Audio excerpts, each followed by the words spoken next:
ښځه خاوند چې دی دا یو بل ته نوم اخلي نو دا اخیستی شي که نه؟ ښځه خاوند یو بل ته نوم اخیستل ښه ښه اصل کې خاوند خو ښځې ته نوم اخیستی شي.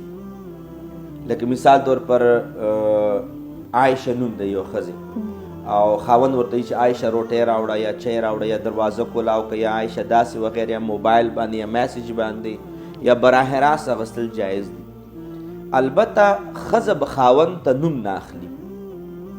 فتاوی هندیه علمګیري لیکي چې لکه څنګه بچي پلار ته نوم اخیستل بې ادبي ده، بچي به پلار ته نوم نه اخلي، ابو به ورته وایي، پاپا به ورته وایي، بابا به ورته وایي، سم د مینې نه ورته وایي نو ویلی شي. همدغه شان دی علما لیکي چې ښځه به خاوند ته نوم نه اخلي.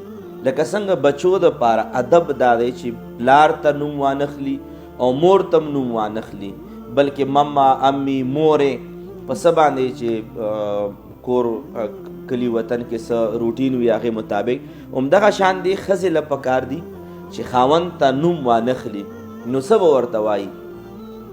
لکه څنګه بچي مور او پلار ته مما او پاپا وغیره وایي، دارنګې چې خاوند یې په کم نوم باندې ډېر خوشحالیږي هغه د ورته وایي د مینې نه ورته یو نوم وایي. اکثر داسې دي چې خاوند هم خپلې ښځې ته مینې نه یو نوم وایي، پلانکې او ډینګلې او دا ورته وایي. همدغه شان اسلام ته موږ له تعلیمات راکړي دي د ادب والا، د مینې محبت والا. او چې ښځه خاوند ته اصل ما خو خپل یو دا ده چې ما کله په کمو ځایونو کې داسې محسوس کړې ده چې ښځه خاوند ته نوم اخلي نو دا ښځه ډېره زیاته داسې بل شان دی لګي، بذات خود باندې داسې واقعي داسې لګي چې لکه دا د ادب د دایرې نه د بار خبره ده. نو پکار دا ده چې خاوند ته د یو مینې محبت والا نوم. بیا زموږ معاشره ده کلي کې خو د محبت والا نوم خو کلي کې نه وي، خو څوک ورته څه وایي څوک ورته څه وایي. کله ناکله کلي کې اکثر داسې وي چې کم بچی اولنی بچی وي نو اولنی بچی نوم باندې ورته اخلي.